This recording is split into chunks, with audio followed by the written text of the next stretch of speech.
กาเลทะทันติสัพปัญญาวิทัญโยกาเลนะทินนังอริเยสุปุสุปุเตสุตาติสุวิปัสสันนมนาตัสสะวิปุลาโหติทักขินาตีตีนักละบัดนี้อาตมาภาพจะได้กล่าวสัทธุธรรมคำสั่งสอนขององค์สมเด็จพระชินวรสัมมาสัมพุทธเจ้าเพื่อเป็นเครื่องเสริมฉลองศรัทธาบุญญาราศีเพิ่มพูนปัญญาปรมีของท่านเจ้าภาพเจ้าศรัทธาพุทธศาสนิกชนทั้งหลายที่ได้ร่วมกันบำเพ็ญบุญณสถานที่นี้ตามสมควรแก่เวลาต่อไปก็ตั้งใจฟังธรรมด้วยความเคารพบนบมือก็ได้นั่งฟังด้วยดีแต่ขออย่าฝังอย่าโศกันผู้ใดกินบุญก็ให้เงียบซะก่อนผู้ใดกินอาหารลงทานก็เงียบซะก่อนฟังธรรมเอาอาหารแห่งจิตแห่งใจอาหารกายเฮาบริโภคมาตั้งแต่เช้าตอนเพลตอนเที่ยงตอนแรงมาบริโภคอีกบริโภคคู่มือแต่อาหารใจคือเอาทำหล่อเลี้ยงใจดนนานเพิ่นเฮ็ดบุญญากตาที่กล่าวเฮาจึงได้ฟังได้ยินมื้อนี้คณะเจ้าภาพเจ้าศรัทธาได้บำเพ็ญบุญกุศลมีครอบครัวของท่านพ่อพาลียามแม่ปิ่นแก้วดวงสวรรค์พร้อมด้วยลูกพร้อมด้วยหลานได้บำเพ็ญบุญญากตาที่การใหญ่คือได้สร้างพระพุทธรูปได้สร้างกฐินทานซึ่งเป็นได้ทอดถวายไปในเช้านี้ได้สร้างพระพุทธรูปและเครื่องทานทั้งหลายไว้ที่วัดอมรของบ้านเฮาซึ่งมีพระอาจารย์จิมมี่แสงสุคนพระอาจารย์จิมมี่แสงสุคนเป็นผู้บริหารวัดเป็นเจ้าวัดที่ยังหนุ่มยังน้อยยังหนุ่มแน่แต่มีความสามารถหลายนำพาสร้างสาพัฒนาวัดว่าให้เป็นที่ปรากฏซื่นตาซื่นใจของพวกเขาบ้าน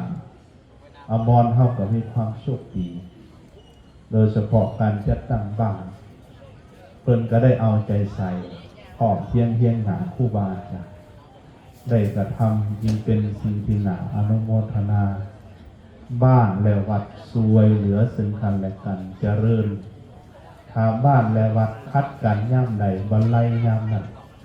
เพราะฉะนั้นบ้านเฮานี่พร้อมเพียงหนากันวัดกับบ้านพร้อมเพียงกันจริงนำมาสู่ความเจริญวันนี้ศรัทธาญาติโยมโดยเฉพาะเจ้าภาพได้มาเห็นก็เกิดความเลื่อมใสศรัทธาได้รอพระเจ้าคูณคำเป็นมงคลอย่างยิ่งได้ฟังสื่อพระก็ซื่นจิตซื่นใจเป็นตาล่ำเป็นตารวยเป็นตาเจริญเป็นตามีมงคลหลายเพื่อพระเจ้าคูณคำคูณเงินอนุโมทนาบุญเพราะฉะนั้นในโอกาสอันดีอันงามอันเป็นบุญเป็นกุศลนี้พ่อแม่ครูบาอาจารย์มานั่งเป็นสมุขประธานมีญาติเจ้าคณะเมืองอาจารย์จากศูนย์กลางแล้วก็มีฐานเจ้านายการนำจากเมืองเฮาได้มาเป็นเกียรติความท่านเจ้าภาพนี่ก็เป็นบุญบารมีอันนึงของพวกเฮาทั้งหลายที่ได้บำเพ็ญเพราะฉะนั้นโอกาสอันเป็นบุญเป็นกุศลนี้จะกล่าวธรรมกถาเพิ่มพูนบุญพวกเฮาให้สูงยิ่งขึ้นไปทั้งเพิ่มพูนสุตตปัญญาเพิ่มพูนจินตปัญญาเพื่อจะเป็นสาระประโยชน์แห่งการกระทำกตาธิการให้ยิ่งขึ้นไป ในโอกาสอันประเสริฐนี้มื้อเช้านี้ได้ยินพระอาจารย์สมหวังเจ้าอธิการวัดโศกคำวัดหยังก่อนวัดโศกใหญ่โศกใหญ่อยู่เขตนี้มีแต่โศกกับใส่วัดโศกใหญ่วัดโศกหน่อยบ้านโศกวัดโศกคำมีแต่โศกกับโศกวัดโพนทองวัดอมรไปวัดเทวดามีแต่พวกเทวดาอยู่นี่อมรแปลว่าบ้านอมรแปลว่าบ้านแห่งเทวดาเพราะฉะนั้นมีแต่แนวดีๆเมื่อเช้านี้ได้ยินพระอาจารย์สมหวังเป็นเทศเรื่องกฐินพวกเขาก็จะได้เข้าพบเข้าใจเพราะฉะนั้นอาตมามาเสริมเติมน้อยหนึ่งแล้วก็จะได้กล่าวเกี่ยวกับการสร้างพระพุทธรูป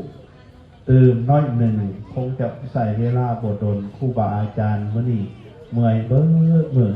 พระเดชพระคุณญาณทานอินปันเพิ่นว่าตั้งแต่3 โมงไปมาแล้ว3-4 วัดเพิ่นยังมีเมตตามานั่งเป็นประมุขประธานให้เฮานี่คือความเมตตาของครูบาอาจารย์ก็เมื่อยแต่ว่ากันด้วยความเมตตาในออกจนญาติโยมในครูบาอาจารย์พระนมเน้นหน่อยแต่ตั้งใจมาเพราะฉะนั้นจริงจะบ่ได้กล่าวหลายปานใดที่นี่การสร้างพระพุทธรูปมีพละอานิสงส์หลายได้เป็นการจันโลงพระพุทธศาสนาอีกอันหนึ่งพระพุทธรูปเป็นเจดีย์อันหนึ่งเด้อ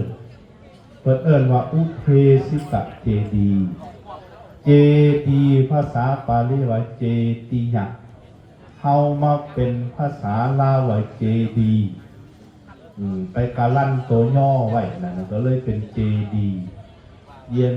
ติเป็นดอก็เลยเป็นเปลี่ยนติเป็นดิก็เลยเป็นเจดีย์แปลว่าสิ่งที่ควรเคารพกราบไหว้บูชาควรมาตามระลึกด้วยศรัทธาจะเป็นบุญอันนำไปสู่สวรรค์4 ประการ 1. ธาตุเจดีย์ได้แก่พระเจดีย์อันบรรจุพระบรมสารีริกธาตุของพระสัมมาสัมพุทธเจ้าเจดีย์บรรจุอรหันตธาตุของพระอรหันตสาวกทั้งหลายเอิ้นว่าธาตุเจดีย์เป็นที่กราบไหว้สักการะบูชา 2. ธรรมเจดีย์เจดีย์คือธรรมได้แก่พระไตรปิฎกหอไตรทั้งหลายพระไตรปิฎกทั้งหลายนี้เอิ้นว่าธรรมเจดีย์ธรรม84,000 พระธรรมขันธ์ของพระผู้มีพระภาคเจ้าบรรจุอยู่ในพระไตรปิฎกเป็นธรรมเจดีย์ผู้ใดไปดูหมิ่นพระไตรปิฎกไปด้อยค่าพระไตรปิฎกนั่นคือเปิดทางอบายนรกให้แก่ตัวเองเพราะพระไตรปิฎกคือธรรมเจดีย์ที่นี่อันที่ 3ปริโภคเจดีย์หรือบริโภคเจดีย์เจดีย์คือการใช้สอยของพระพุทธเจ้ามีอย่างมีพระคันธพุทธีมีบาทมีจีวรมีต้นพระศรีมหาโพธิ์อันเป็นบอนตัดสหูอันนี้เอิ้นว่าปริโภคเจดีย์อันที่ 4อุเทสิกะเจดีย์เจดีย์สร้างถวายบูชาแด่พระพุทธเจ้าได้แก่อันใดได้แก่พระพุทธรูปพระพุทธรูปนี้เฮาสร้างอุทิศแด่พระพุทธเจ้าสร้างมาเพื่อหยังเพื่อเป็นเครื่องให้ระลึกถึงพระพุทธเจ้าผู้ใดไปบิณฑบาตพระพุทธรูปพระพุทธเจ้าก็ได้ให้สร้างเอาหินเอาอิฐเอาปูนเอาทรายเอาทองเอาเงินมาสร้างแล้วพากันขาบไหวโบแมนทำวินัยโบแมนคำสอนของพระพุทธเจ้าผู้นั่นมินพระเจดีย์เป็นทีไปก็คือนรกนะค คนผู้มีปัญญาไปขาบไหวพระพุทธรูปจะเข้าถึงพระพุทธเจ้าให้ระลึกถึงพระรัตนตรัยคนพาลาคนพาลคนบ่สลาดขาพระพุทธรูปไปเห็นแต่คำไปเห็นแต่อิฐไปเห็นแต่ปูนเพราะฉะนั้นคนบางคนที่ดูถูกมินว่าไปขาพระพุทธรูปขาอิฐขาปูนนั่นเพราะจิตใจเขายังบ่เห็นพระพุทธคู่กายคือพุทธรูปเป็นสิ่งภายนอกซ่อนกายภายในคือพุทธะคือธรรมะคือสังขารเพราะฉะนั้นพ่อแม่โบราณจึงได้สร้างพระพุทธรูปอุทิศบูชาแด่พระพุทธเจ้านี่เป็นบุญเป็นกุศลอันใหญ่หลวงพวกเราเป็นการสร้างให้พระศาสนาดำรงอยู่พวกเราไปเห็นพระพุทธรูปก็ได้ก็ตามอยู่ในป่าหกดงนาแม้แต่เครือไม้เอาวันเกี่ยวกอดคุ้มหัดไปเห็นพระพุทธรูปแล้วก็ยังเหตุให้จิตซึ้งใจเป็นบุญเป็นกุศลย่านสัวกลัวต่อบาปนั่นแหละคนเราเป็นผู้เบิงพุทธเท่าผู้เบิงผู้ก้าวเข้าไปสู่พุทธะเพราะฉะนั้นจริงเป็นบุญเป็นกุศลเพิ่นว่าผู้ใดมีจิตศรัทธาเหลื่อมใสได้เอาดอกไม้บูชาเอาเครื่องบูชาพวกทูปต่างๆมาปั้นหล่อยังดอกไม้มันแห้งแล้วมาปั้นหล่อเป็นพระพุทธรูปขึ้นมาคนนั่นได้ภาระอานิสงส์เวียนตายเวียนเกิดในวัฏสงสารจะได้เป็นพระราชาเสวยครองราชสมบัติในประเทศต่างๆหลายมหากาพย์ผู้ใดมีจิตเหลื่อมใสศรัทธาได้เอาไม้แกนจันทร์มาสร้างเป็นพระพุทธรูปเป็นทีข่าวไหวสักการะบูชาของหมู่ชนทั้งหลายชนเหล่านั้นจะได้เป็นพญาอินทร์เกิดเป็นท้าวสักกะเทวราชอยู่ถึง37 ครั้งได้เกิดเป็นพระบรมราชาครอบครองประเทศทั้งหลายแต่ละภพแต่ละชาติหลายมหากาพย์ผู้ใดมีจิตเหลื่อมใสศรัทธาเอาเงินมาสร้างเป็นพระพุทธรูปสร้างพระพุทธรูปใส่แผ่นผ้าใส่แผ่นโลหะคนเหล่านั้นจะได้พระอานิสงส์ให้ได้เกิดในพรหมหลายมหากาพย์นี่เพิ่นแจ้งไว้มีอยู่ในอานิสงส์การสร้างพระพุทธรูปเพราะฉะนั้นโบราณมาล่างแต่ก่อนเพิ่นจึงพาเฮาสร้างบ้านเมืองยังบ่เจริญก็สร้างใส่เขาวัวเอาไม้มาเฮ็ดเอาทองมาหล่อมาถึงยกเข้านี่หล่อได้งามหลายได้ดีหลายพุทธรูปเหล่านี้นอกจากเป็นการบูชาแด่พระพุทธเจ้าพระรัตนตรัยยังกลายเป็นศิลปวัฒนธรรมมรดกอันล้ำค่าของประเทศชาติบ้านเมืองของพระพุทธศาสนาเพราะฉะนั้น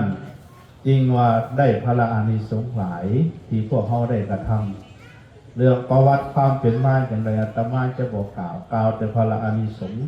เท่านี้ให้พวกเขาทั้งหลายได้เห็นยังเหมือนบรรพบุรุษเท่าพระเจ้าไสเสฐาธิราชยกเพิ่นสร้างพระพุทธรูปหลายยายไว้ทั่วอาณาจักรล้านชาติทั้งสองฝากฝั่งแม่น้ำของยังหลงเหลือให้พวกเขาเห็นพระเจ้าใหญ่องค์ตื้ออยู่บนนั่นพระเจ้าใหญ่องค์ตื้ออยู่บนนี่ในสองฝากฝั่งผืนแผ่นดินลาวสองฝากฝั่งแม่น้ำของนั่นย้อนบรรพบุรุษพาพวกเขาเหตุพาพวกเขาทำมาสิ่งเหล่านี้กลายเป็นมรดกวัฒนธรรมอันล้ำค่าเมื่อนี้ทานหัวหน้าของการวัฒนธรรมเพิ่นกับมันหันอยู่นะครับ วัตถุคือพระพุทธรูปก็ดีวัดว่าอาหามก็ดีหอแจกศาลาโฮมธรรมศีลล้วนแต่เป็นมรดกอันล้ำค่าวัฒนธรรมของชาติอันต่างประเทศมาเมืองเราไม่อยากเบิ่งเมืองเราเขาบ่ได้มาเบิ่งตึกเลยบ่ได้มาเบิ่งตึกบ่ได้มาเบิ่งหนทางบ้านเฮาไปเที่ยวต่างประเทศไปเบิ่งความเจริญเขาไปเบิ่งตึกลาบ้านสองรถลาถนนหนทางเขางามเขาเจริญนั่นบ้านเฮายังพัฒนาบ่ทอเขาแต่เป็นหยังเขาคือมาหลายเทคบางปีเมื่อ2-3 ปีก่อนโหวตให้ประเทศลาวเป็นประเทศอันดับหนึ่งของโลกที่น่าเที่ยวมาเที่ยวเนี่ยมาเที่ยว1เที่ยวเบิ่งธรรมชาติ2มาเที่ยวเบิ่งวัฒนธรรมมาเบิ่งวัดมาเบิ่งพระมาเบิ่งวิถีชีวิตเพราะฉะนั้นหาเอายังรักษาวิถีชีวิตวัฒนธรรมของชาติให้ดีให้งามไว้และส่งเสริมต่อยอดให้มันดีขึ้นกว่าเก่ายิ่งเขาจะมาเบิ่งหลายท่านพันคำวิภาวันพันอดีตนายกรัฐมนตรีคนไปว่าในทางกลางประชุมสงฆ์คนว่าในสมัยก่อนพ่อแม่บรรพบุรุษเฮาสร้างวัดน้ำอ่อนซ้อยมีวัดเสียงทองเป็นต้นสร้างพระพุทธรูปทั้งหลายได้เป็นดีข่าวไหวสักการะหูสามารถถึงหยุกเข้านี้บ้านเมืองมันเจริญต้องต่อยอดเสริมเติมต่อให้งามกว่าให้ดีกว่าให้ประณีตกว่าเพิ่นว่านั่นจริงเป็นการพัฒนาเพราะฉะนั้นพวกเราต้องเสริมเติมต่อให้มันดีให้มันงามยิ่งขึ้นไปอย่าสู่ให้มันพุทธอย่าให้มันเหี่ยนโดยเฉพาะวัฒนธรรมวิถีชีวิตการนุ่งการถือเดี๋ยวนี้เริ่มเหี่ยนเริ่มกุดเข้าไปอันนุ่งสิ่งนุ่งเสืองามๆนี่เห็นอยู่แต่งานดองก็วัดไม่ออกนะมาวัดนี้มีแต่ผู้นุ่งงามๆคือเทวพุทธเทวดาไปงานดองก็คือกันบาทไปงานตามตลาดเด้อบาทนี่ยังก็เหี่ยนอยู่จนเราจำก็ขาน่ะเฮาเริ่มจะวัดแต่ได้ไงไปเบิ่งประเทศอินเดียอาตมาเคยอยู่อินเดีย7 ปีพระอาจารย์ปริญญาเอกดาวเสด็จไปเรียนปริญญาโทอยู่มหาวิทยาลัยเดลีอยู่นครหลวงอยู่น้ำกันเพิ่นไป2 ปีเพิ่นไปจบปริญญาโทอยู่นั่นอาตมานี่ไปเรียนตั้งแต่ปริญญาโทอนุปริญญาเอกจนปริญญาเอก7 ปีบ่เคยเห็นแม่ยิ่งอินเดียนุ่งส่งเขินเคิงขาขนาดอยู่ในนครหลวงในที่ประเทศเขาเจริญเศรษฐกิจอันดับโลกแต่ผู้หญิงทั้งหลายพากันนุ่งผ้าสาลี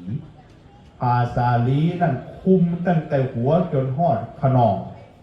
จนฮอดตุ้มข้อนั่นพากันนุ่งผ้าสาลีอยู่ในใกล้ๆกับหอพัก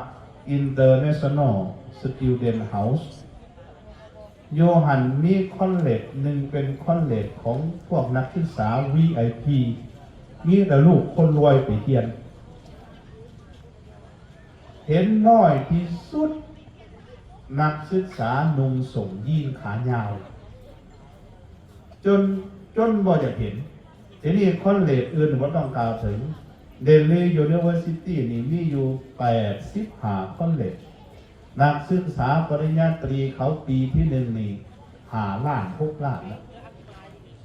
เอาไปเบิ่งแต่ละคนเลจบ่เห็นเลยไปเบิ่งวิถีชีวิตเขาอีกลงตลาดตาลีกระใส่ผ้าสาลีทั้งนั้นวัฒนธรรมการนุ่งถือเข้มแข็งขนาดนั่นวัฒนธรรมครอบครัวต่างหากอาตมาว่ามีเวลาจัดแต่เราวัฒนธรรมครอบครัวเพราะฉะนั้นเฮาต้องรักษาวัฒนธรรมมันนี่ไว้เตือนลูกเตือนหลานคานิยมอันพิษ ให้พากันพับปลูกบางคนโอ้ยเป็นนุ่งสินอยู่หันเซยผู้เบาก็บ่มักผู้เบาก็สำคัญเลยเด้อันนี้ก็ได้อันนุ่งเขินๆน่ะมักมันบ่ล่ะนุ่งลามๆเนี่ยบ่มักมันก็เลยมีความนิยมอยากคิดเนี่ยเพราะฉะนั้นเขาต้องปลูกฝังรักษาวัฒนธรรมการนุ่งถืออันดีงามมีไว้ให้เหมือนกันก็พวกเขามาวัดงามๆนั่นอันนี้คือการพวกที่พวกเขาสร้างพระสร้างพระพุทธรูปสร้างวัดสร้างวากลายมาเป็นมรดกวัฒนธรรมอันล้ำค่าจริงมีพละอานิสงส์คำว่าอานิสงส์นั่นภาษาปาลีว่าอานิสังสะภาษาลาวว่าอานิสงส์แปลว่ายังแปลว่าผลดีสิ่งที่ดีอันเกิดจากการกระทำอันใดอันหนึ่งเขากระทำสร้างวัดสร้างว่าได้พละอานิสงส์หลายก็คือเกิดผลดีหลายอย่างนั่นสร้างพระพุทธรูปมีพละอานิสงส์หลายก็เกิดผลดีหลายอย่างนั่นอันนี้พระเจ้าว่าได้พละอานิสงส์หลายต่อมาอันนี้ขอเสริมเติมต่อก็คือเดือนงานกฐินคนได้สร้างทั้งพระพุทธรูปได้สร้างทั้งกฐินบุญกฐินนี่พละอานิสงส์หลายคือกันเด้อแม่เด้อได้พละอานิสงส์อยู่ถึง80 มหากัปว่าเป็นหน่อยๆเด้นั่นผู้ใดได้ถวายผ้ากฐินทานนี้จะได้เสวยมหาวิบากอันเป็นสุขในวัฏสงสารถึง80 มหากัปนั่นคือพละอานิสงส์นางวิสาขา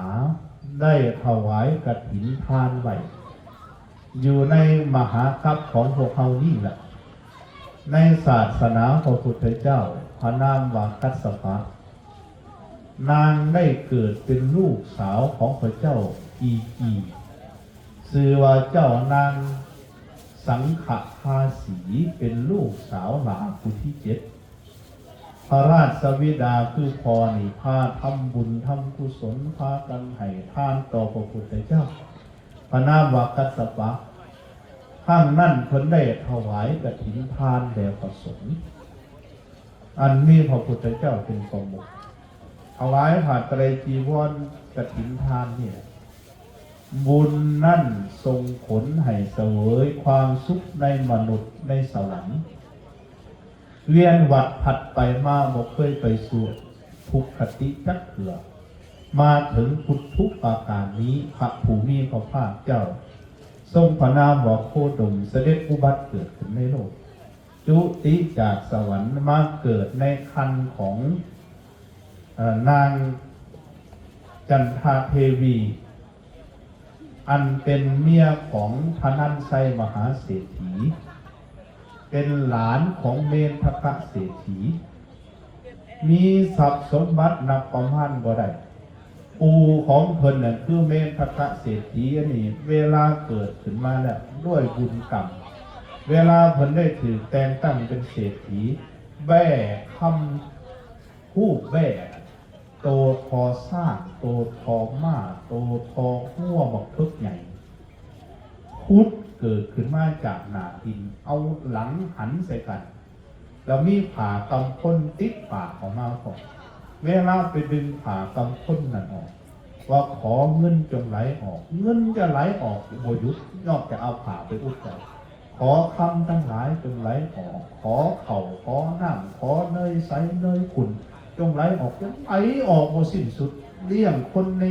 โลกยังได้นั่นบุญทีเพิ่นได้ถวายทานไว้แด่พระอริยเจ้าทั้งหลายเป็นภูของนางวิสาขาทีนี้พอเพิ่นคือทานันไซมหาเศรษฐีคุณนับประมาณบ่ได้อนุภาพของบุญเพิ่นหลายบ่เราเนาะทีนี้นางวิสาขานี่ด้วยที่ว่าได้ถวายผ้ากฐินได้ถวายผ้าจีวร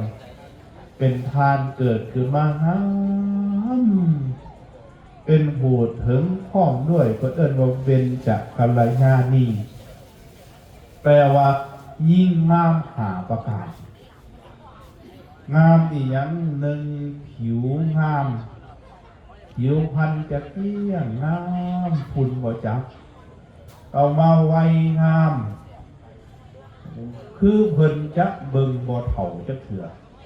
นางวิสาขามีอายุอยู่120 ปีเพิ่นมีลูกมีหลานอยู่8,422 คนอันลูกอันหลานอันเหลนอันลูกหลานเหลนหล่อนอันหลายๆละสามัคคีกันพร้อมเพรียงกันอันนั่นก็บุญเลยอันลูก2 คน3 คนก็มาเลวกันอยู่พอแล้วอันนั้นก็จักเลี้ยงกับบุญคือกันนั่นก็เลยบุญเพราะสำคัญนางวิสาขามีลูกมีหลาน84,022 คนนะบ่ไปขอเอาไป8,422 คนสนุกเวลาเพิ่นไปย่างไปกับหลานกับเหลนเพิ่นน่ะเขาเบิ่งบ่ออกผู้ใดในนางวิสาขาเพิ่นเบิ่งเหมือนยังหนุ่มเหมือนดังคนมีอายุ18 ปีนั่นบุญของนางที่ได้กระทำถวายผ้าไว้ผู้ใดอยากสวยผู้ใดอยากงามเด้อให้ถวายผ้าให้ถวายดอกไม้พระพุทธเจ้าว่าผู้ใดได้ให้ทานดอกไม้บูชาผู้ใดได้ให้ทานผ้าไตรจีวรแด่ประสงค์สุวรรณตาสุสักรตาคนนั่นจะเป็นผู้มีผิวพรรณงามสุวรรณตานะผิวพรรณงามเหมือนดั่งคำสุสักรตามีเสียงอันมวลแม่นี่อันเกิดจากหันเด็กสุรูปตามีผู้อันงามสุสันขานังมีสวดทรงสันฐานดีคำว่าสวดทรงสันฐานดีนี่คือความเหมาะแห่งห่างกายบางคนหน้ารอเตี้ยกับบ่เป็นตะเบิงคนสวยเตี้ยกับบ่เป็นตะเบิงสวยแบบเทเลข้างลากสูงเทเวลข้าว่าวกับบ่เป็นตะเบิงมันต้องสมส่วนเพิ่นเรียกว่าสุสันฐานังบุญตกแต่งเฮ็ดให้สมส่วนห่างกายหน้าตาผิวพรรณเพิ่นเอาเบิ่งแล้วมันงามเบิดทุกคนนั่นจึงว่าสุสันฐานังสุรูปตามีผู้นะอาทิปัจจังได้ถึงความเป็นใหญ่ปริวาโรมีพี่น้องมีญาติพี่น้องมีบริวารสามัคคีพ้องเพียงเฮียงหน้ากันบริวารโลสัพพะเมเตนะนัพพติบุญนี่เป็นเครื่องตกแต่งได้มาจากบุญคือการทำบุญถวายทานผ่าที่ใดเมื่อนางวิสาขาที่เป็นมีผิวพรรณงามมีวัยงามมีผมงามมีกระดูกงามกระดูกงามนั่นคือได้เล็บงามเหมือนดังกับกีบดอกบัวอ่อนๆดอกบัวแดงอ่อน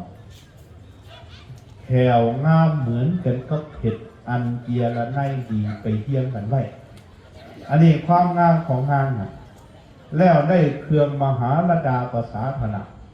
เครื่องมหาลดาภาษาธนะนี่ผู้ใดถวายผ่าไตรจีวรกฐินไว้จะได้พาเกิดขึ้นมาพบพระพุทธเจ้าพาเกิดเป็นยิ่งจะได้เครื่องมหาลดาภาษาธนะเครื่องมหาลดาภาษาธนะของนางวิสาขานั้นเฮ็ดด้วยค่ำอยู่1,000 แผ่นเฮ็ดอีกอยู่14 กอบมีมูลค่าอยู่ผู้ดี9 โกฏคนธรรมดายกบ่ขึ้นแต่นางวิสาขานี่เพิ่นมีกำลังพอสร้างหาโตผ้า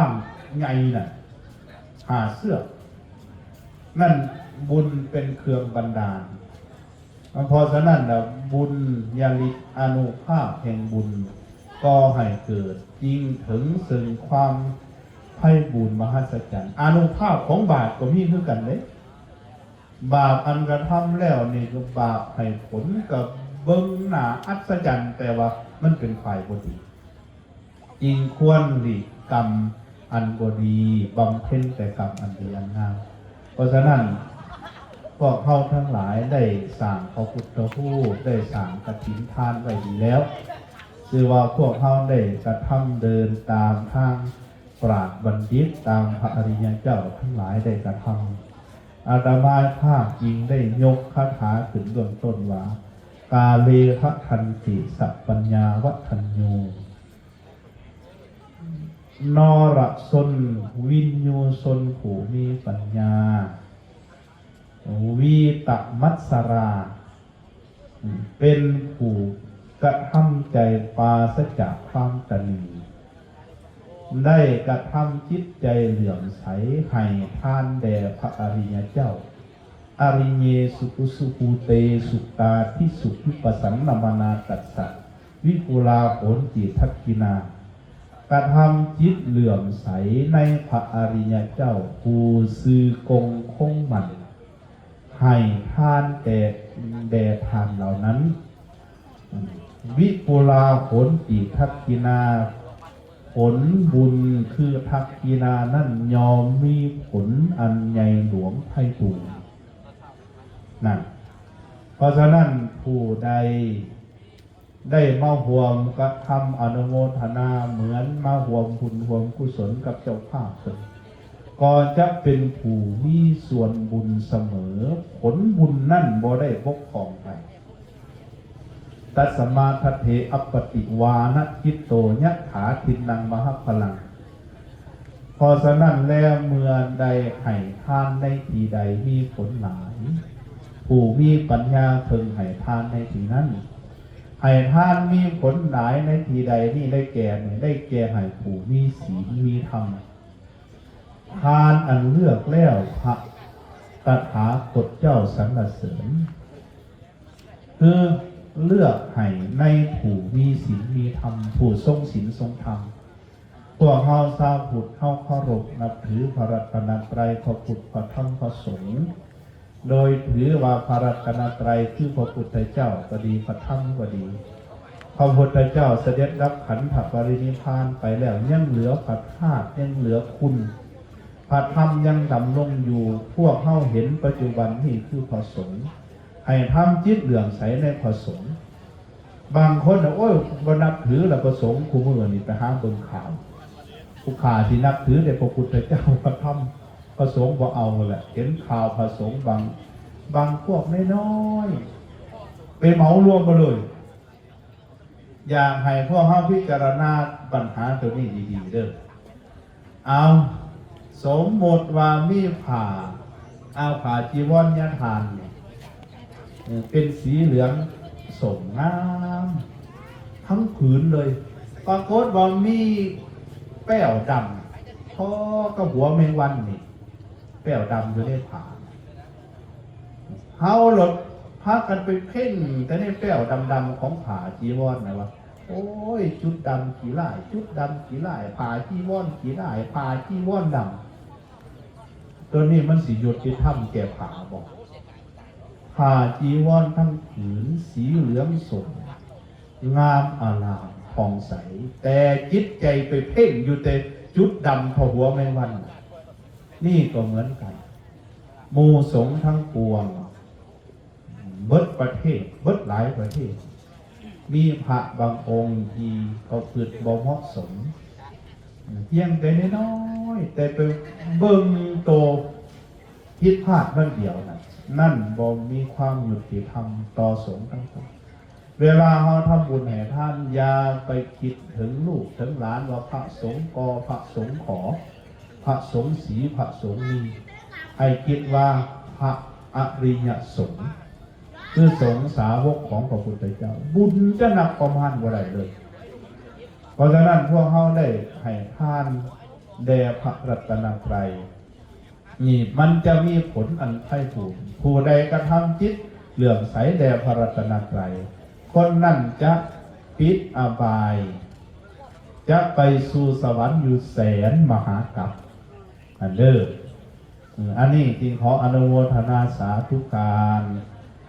ปุญญานิปลโลกัสสมิงปฏิภาผลติปนินังบุญอันพวกเขากระทำไว้ดีแล้วนี้จะเป็นที่พึงทั้งโลกนี้และโลกหน้าอาตมาภาพกล่าวธรรมกถามาสมควรแก่เวลา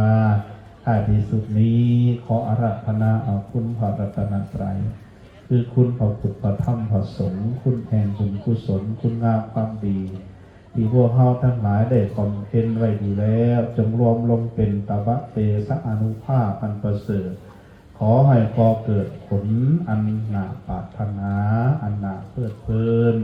ขอให้พวกทานจงปราศจากทุกโศกโรคภัยอุปสรรคปัญหาโรคาพยาธิขอให้เจริญด้วยโภคทรัพย์สมบัติเจริญด้วยอายุสมบัติเจริญด้วยธรรมสมบัติชีวิตปัญญาอันประเสริฐยิ่งขึ้นไปโดยทั่วกันทุกท่านเถิดสา